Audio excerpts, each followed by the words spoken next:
자, 오늘도 기도하러 오신 여러분을 예수님 이름으로 환영합니다. 우리 함께 기도하고 말씀을 나누도록 하겠습니다. 하나님 감사합니다. 눈 내리는 아침이었습니다. 빙판길이 있어서 위험하기도 했지만 저희가 하나님 앞에 나와서 기도하는 데는 하나님 주저함이 없었습니다. 하나님, 이런 상황에서도 기도할 수 있는 저희를 축복해 주시고 하나님 앞에 나올 수 있는 축복을 받은 저희에게 하나님 은혜를 주시기를 원합니다. 예수님 이름으로 기도드립니다. 아멘.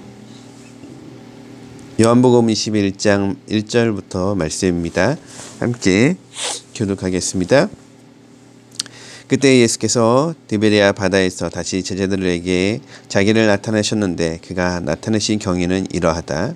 시몬 베드로와 쌍둥이라고 불리는 도마와 갈릴리 가는 사람 나다나엘과 세베대의 아들들과 제자들 가운데서 다른 두 사람이 한 자리에 있었다. 시몬 베드로가 그들에게 말하기를 나는 고기를 잡으러 가겠소 하니 그들이 우리도 함께 가겠소 말하였다. 그들이 나가서 배를 탔다.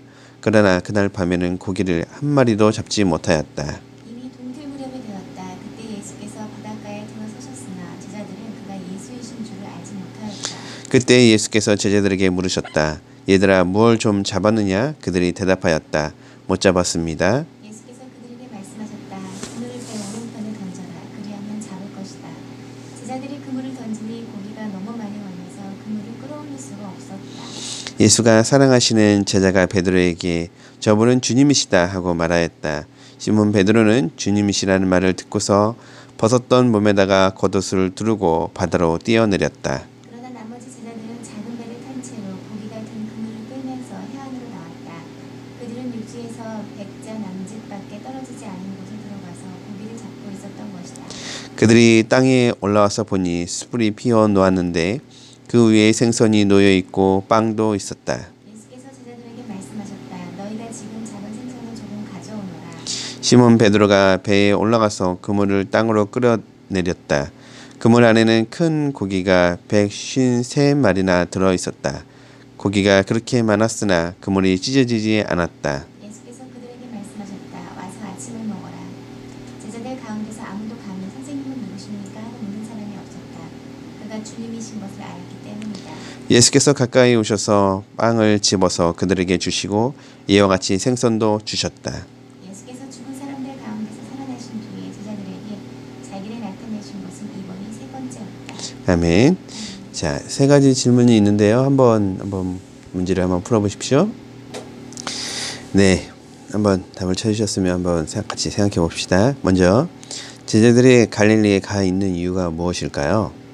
원래 거기가 이 사람들의 생업, 고기 잡는 곳이기 때문에 고기 잡으러 간다고 베드로가 그래서 다 같이 따라갔어요. 네, 주석자들은 갈릴리에 간 이유를 크게 세 가지로 보고 있는데 첫 번째는 유대인의 핍박을 피하기 위해서 갔다라는 것이고 두 번째는 예수님이 처형당하시자 실망한 제자들이 자기 생업으로 돌아갔다라고 보는 게 두 번째고 세 번째는 예수님이 갈릴리에서 기다리라 라고 하셨죠. 마태복음 28장 10절에서 그래서 그 말씀에 순종해서 갔다라고 이렇게 보는데 이 세 가지 중에서 가장 타당하다고 볼 수 있는 것은 세 번째 예수님의 말씀에 순종해서 갈릴리에 간 것으로 보는 것이 좋죠.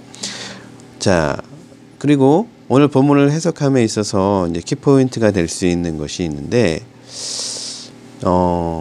제자들이 베드로를 비롯해서 제자들이 물고기를 잡으러 갔어요. 자, 이걸 어떻게 해석하는 것이 좋을까요? 그야말로 베드로가 물고기를 잡으러 간 거라고 해석할까요? 어떻게 해석하는 게 좋을까요? 지금 일어난 현상은 그야말로 물고기 잡는 모습이긴 한데요. 네, 모습이긴 한데 근데 성령을 받은 이후인데 참 약간은 뭔가 앞뒤가 약간 이어지지 않는 것 같은 낯선 모습이긴 해요. 제자들이 원래 예수님 만나기 전의 모습인 것 같기도 하고 그런 모습인데 이걸 영적으로 해석한다면 전도하러 갔다고 생각하면 그럴 수도 있겠지만 너무 정확하게 고기 잡고 있는 모습이고 예수님이 식사를 준비하고 있고 그 생선과 그래서 있는 모습 그대로 보면 네. 본문 자체로만 뚝 떨어뜨려 놓고 볼 때는 지금 말씀하신 대로 우리가 그냥 물고기 잡는 이야기예요. 물고기를 잡으러 갔다가 물고기를 잘못 잡았고 이런 이야기죠. 근데 20장 마무리를 지면서 예수님이 오셔서 제자들에게 성령을 받게 하셨어요. 그리고 그 성령 받은 제자들이 갈릴리로 왔다라고 얘기한다면 갈릴리로 온 이유가 있었을 것이다. 학자들이 여러 가지 추측을 해요. 그 중에 한 가지는 갈릴리에서 예수님을 기다리는데 오래 기다리니까 심심해요. 그래가지고 물고기를 한번 잡으러 갈까? 거기서 물고기 잡으러 갔다. 이렇게 해석하는 사람도 있고, 그래서 시간을 달래기 위해서, 시간을 때우기 위해서 물고기를 잡으러 갔다라는 견해도 있고, 다른 하나는 제자들이 예수님이 늦게 오시니까 아니 우리 생업으로 돌아가자 완전히 그렇게 봤다는 두 번째 견해도 있고, 세 번째 견해는 지금 전사님 말씀하신 대로 이것을 글자 그대로 해석하는 게 아니라 이건 영적인 의미의 해석이지 않냐 이렇게 봐가지고 사역적인 거 제자들이 아닌 게 아니라 전도를 갖고 했는데 한 명도 못 얻는 거 이렇게 이야기를 봐야 되지 않느냐 이렇게 해석을 하거든요. 근데 그러니까 이 본문만 딱 떨어뜨려 놓고 보면 그냥 물고기 잡는 이야기예요. 근데 성경 이야기는 한 딱 떨어진 이야기가 아니라 앞뒤 문맥을 다 이어져서 이렇게 볼 수 있다면 세 번째로 해석하는 것이 그래도 맞지 않을까 이렇게 생각해 봐요. 그래서 많은 학자들은 산드레스라는 학자를 비롯해서 많은 학자들은 그렇게 지지하고 있긴 하거든요. 그래가지고 오늘 이야기는 그렇게 해석하면 약간 알레고리 너무 우화적이고 영해적인 해석이다 이렇게 볼 수 있는데 오늘 본문은 그렇게 보는 것이 오히려 맞는 해석이지 않을까 생각해요. 자, 두 번째 질문을 한번 볼까요? 그러면은 왜 제자들은 고기를 하나도 잡지 못했을까요? 예수님께서 배 오른편에 그물을 던지라고 얘기했거든요. 예수님의 말씀이 없었기 때문이 아닐까요? 이들은 그렇게 알레고리를 한다면 어떤 기술 문제가 아니라 예수님의 시간과 예수님의 말씀에 의한 영혼을 주님께 이끄는 주님의 말씀이 필요하다는 생각이 듭니다. 네, 제자들이 고기를 못 건진 이유는 좀 이해가 안 가죠? 왜냐하면 갈릴리 어부 출신이었어요. 그러니까 이 부분에 아주 전문가 중에서 전문가 그리고 갈릴리 사람이어서 갈릴리에서 물고기를 낚는데 물고기를 하나도 못 낚았다. 참 이해가 안 가는 부분이죠. 그래서 어떤 사람들은 이렇게 얘기를 하는데 뭐라고 해석을 했냐면 예수님이 물 밖에서 보고 있었는데 물고기가 왼쪽에는 없었는데 오른쪽에 물고기가 잔뜩 있는 게 보였던 거예요. 그래서 얘들아 물고기 오른쪽에 있네 오른쪽에 던져 이렇게 하셨을 거라고 추측도 하기도 해요. 하지만 우리가 정말 정확한 이유는 모르겠어요. 근데 물고기를 잡지 못했던 이유를 6절을 근거로 해서 답을 찾는다면 뭐라고 할 수 있을까요? 왼편에 그물을 던진 거죠? 예, 왼편에 그물을 던졌고 예수님이 오른편에 던지라고 하니까 물고기를 얻을 수가 있었어요. 즉 무슨 말씀이냐면 6절의 근거에서 얘기한다면 말씀에 순종했을 때 말씀에 즉시에 순종했을 때 물고기를 얻었어요. 제자들이 수고를 했죠. 그러니까 이걸 아까 얘기한 것처럼 알레고리적으로 우화적으로 영해적으로 생각한다면 우리가 알고 있는 방법으로 전도를 열심히 했어요. 뭐 전도지를 준다든지 광고를 보낸다든지 이런 식으로 열심히 전도를 했어요. 한 명도 못 얻었네? 영혼이 없나? 근데 오른쪽에는 영혼이 잔뜩 있었던 거예요. 그 방법이 예수님이 하시라는 방법이었던 거죠. 그러니까 우리가 알고 있는 전통적인 걸로만 계속 제자들은 갈릴리 사람이고 갈릴리에서 물고기를 잡는 아주 익숙한 사람이니까 전통적으로 물고기를 낚았을 거라는 거죠. 근데 오른쪽은 전통적이지 않았다는 거예요. 오른쪽에다 그물을 던지니까 바로 얻게 되었죠. 자, 우리가 사역을 할 때 오늘 말씀에서 전달해 주는 의미는 전도할 때, 사역할 때 예수님이 주신 아이디어가 있죠. 기도할 때 이렇게 전도하면 좋겠다라는 아이디어를 주실 때 우리가 그 아이디어를 사실 묵살할 때도 많이 있죠. 아니야, 별로야, 이건 별로인 것 같아.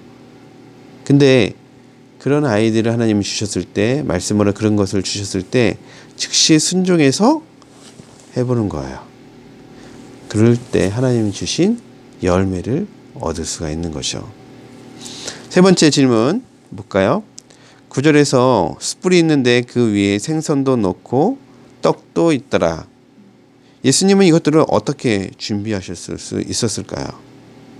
지금 제자들은 물고기를 잡고 있었어요.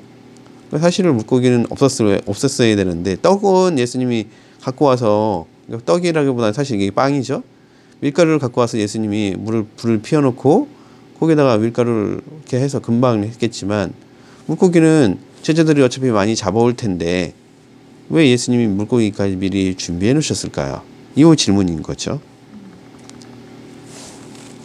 알렉산더에서 의한다면 하나님의 일을 하는 사람에게 하나님이 먹을 것을 책임져 주신다는 것 같아요. 또 지금 생선과 떡이 있다고 한 거는요. 그 주변에 이미 베드로만 고기 잡는 게 아니라 수많은 고기 잡는 사람들의 그때가 타임이었을 테니까 다른 대에서 얻은 그 생선이 아니었을까. 떡은 준비해 오신 것 같아요. 예. 어떻게 떡을 생선과 빵을 준비했는지 우리가 정확히 모르지만 한마디로 말해서 이 이야기는 예수님이 다 준비해 놨다는 얘기죠. 뭐 알레고리고 아닌 걸 떠나서 완벽하게 예수님이 다 준비해 놓으셨다는 거죠. 자, 요걸 통해서 우리가 배울 수 있는 건, 우리가 무엇을 하든지 간에 예수님은 우리가 먹을 거, 입을 거, 잘 거, 우리의 모든 것들을 준비해 놓으신다는 거죠. 더 정확하게 얘기하면 하나님의 일꾼에 대해서 하나님이 책임지시는 거죠. 책임지시는 거. 오늘 말씀을 보면서 책임지시는 하나님을 또 볼 수가 있죠. 오늘 이 본문을 해석하는데 그동안은 우리가 전통적으로 물고기 잡은 이야기만 이렇게 봤는데 오늘은 우리가 일명 알레고리, 바른 해석이 아니라고 얘기하는 알레고리, 영해를 가지고서 좀 생각을 해봤어요. 이것이 맞는다, 맞지 않는다, 우리가 지금 정확하게는 알 수 없어요. 근데 문맥상으로 보면 이렇게 해석하는 것이 좀 더 맞지 않을까 오늘 생각해 봤는데 이걸 생각해 보면서 하나님께서, 예수님께서 우리 사역자들에게 또는 복음을 전하는 사람들을 위해서 준비해 놓으신다라는 걸 기억했으면 좋겠고, 그리고 어떻게 해야지 영적인 열매를 얻을 수 있느냐라고 물은다면 예수님 말씀에 즉시 순종하는 거다. 나의 전통적인 나의 아이디어라든지 습관이라든지 이것을 고집하는 것이 아니라 예수님이 주신 아이디어대로 해보는 때. 자, 기도하겠습니다. 하나님 감사합니다. 오늘 하루를 살면서 또 2019년을 보내면서 바라보면서 저희가 어떻게 하나님을 섬기고 복음을 전할지 생각해 볼 때 이 말씀을 근거해서 생각해 보려고 합니다. 하나님, 이 말씀 하나님이 저에게 주셨사오니 저희가 이 말씀을 통해서 2019년도 어떻게 하나님 일을 할지 진지하게 기도하고 생각하고 하나님 뜻을 찾고 발견하도록 도와주시옵소서. 예수님 이름으로 기도드립니다. 아멘.